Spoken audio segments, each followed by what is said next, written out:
Hello അസ്സാം വലൈക്കും guys. അപ്പോൾ റമദാനൊക്കെ അല്ലേ ഗൈസ്, അപ്പോൾ നമുക്ക് ഫസ്റ്റ് നോമ്പ് നല്ലപോലെ സ്പെഷ്യൽ ആയിക്കോട്ടെ എന്ന് വിചാരിച്ച് കുറച്ച് സ്പെഷ്യൽ ഐറ്റംസ് ഉണ്ടാക്കാമെന്ന് കരുതി. അപ്പോൾ ഷോപ്പിംഗ് മാളിൽ പോയിട്ട് 14 രൂപയ്ക്ക് കവർ കൊടുത്ത് വാങ്ങിക്കാൻ താല്പര്യമില്ല, അതുകൊണ്ട് വീട്ടിൽ നിന്ന് കവർ വാങ്ങിച്ച് ഇറങ്ങി. അപ്പോൾ ഉമ്മ പറയുകയാണ് മുട്ട വെയിലാണ്, നീ വന്ന് തളർന്ന് കിടക്കുന്നു. ഞാൻ അതൊന്നും മൈൻഡ് ആക്കാറില്ല ഗൈസ്. ഇപ്പോൾ വലിയ വീരവാദം അടിച്ചെങ്കിൽ സത്യം പറഞ്ഞാൽ വോയിസ് ഇടാൻ പോലും ആമ്പേറില്ല, ആ ലെവൽ നല്ല തളർന്നിട്ടുണ്ട്.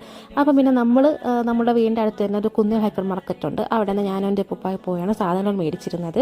അപ്പം കുറച്ച് ഫ്രൂട്ട് സലാഡ് കാര്യങ്ങളൊക്കെ ഉണ്ടാക്കാൻ വേണ്ടിയിട്ട് കുറച്ച് അത്യാവശ്യം ഫ്രൂട്ട്സ് കാര്യങ്ങൾ മേടിച്ചു, കുറച്ചൊക്കെ വീട്ടിലൊക്കെ ഉണ്ട്. ഫ്രൂട്ട് സലാഡ് ഉണ്ടാക്കാൻ കസ്റ്റർഡ് പൗഡർ വേണം നമ്മൾ പ്രത്യേകം പറഞ്ഞു. ഫസ്റ്റ് വാനിലാണ് എടുത്ത്, പിന്നെ എനിക്കത് ഇഷ്ടപ്പെട്ടില്ല, ഞാൻ പിന്നെ മാംഗോ മാറ്റി എടുത്തിട്ടുണ്ട്. പിന്നെ കുറച്ച് വാനില എസൻസും ഒരു 2, 3, 4, 5 കവർ പാലും എടുത്തു. എല്ലാ വട്ടവും നോമ്പ് എടുക്കുമ്പോൾ സമൂസ ഉണ്ടാകണമെന്ന് ഭയങ്കര ആഗ്രഹമാണ്, അതുകൊണ്ട് സമൂസ ഷീറ്റ് ഉമ്മാടയിൽ എങ്ങനെയൊക്കെയോ കരഞ്ഞ് കാര്യപ്പെടി സമ്മതിച്ച് ഞാനത് വാങ്ങിച്ചിട്ടുണ്ടായിരുന്നു. അല്ലറ ചില്ലറ ലൊട്ടിലൊടുക്ക് കാര്യങ്ങളൊക്കെ പുറത്ത് പലവചന കടയിൽ നിന്ന് മേടിക്കണമെന്നുണ്ടായിരുന്നു. പിന്നെ അവിടെ നിന്നൊക്കെ ബില്ലടിച്ചു, ചിക്കനൊക്കെ കട്ട് ചെയ്തെല്ലാം വാങ്ങിച്ചതിന് ശേഷം അങ്ങനെ കുറച്ച് കാര്യങ്ങൾ, പഴങ്ങൾ അങ്ങനത്തെ കാര്യങ്ങളൊക്കെ കടയിൽ നിന്ന് മേടിച്ചു. അപ്പോൾ ഗൈസ് പരമാവധി 4 മണിക്ക് ശേഷം ഈ സാധനങ്ങളൊക്കെ മേടിക്കാൻ വേണ്ടി ഇറങ്ങുക, കാരണം നല്ല രീതിക്ക് വെയിലും ഉണ്ട്, നല്ല രീതിക്ക് നമ്മൾ തളർന്നും പോകും. അപ്പോൾ ഗൈസ് എല്ലാവരും നല്ല ആരോഗ്യത്തോടെ നല്ല സന്തോഷത്തോടെ നോമ്പൊക്കെ നോക്കി നല്ല സൂപ്പറായിട്ട് അങ്ങിരിക്കുക.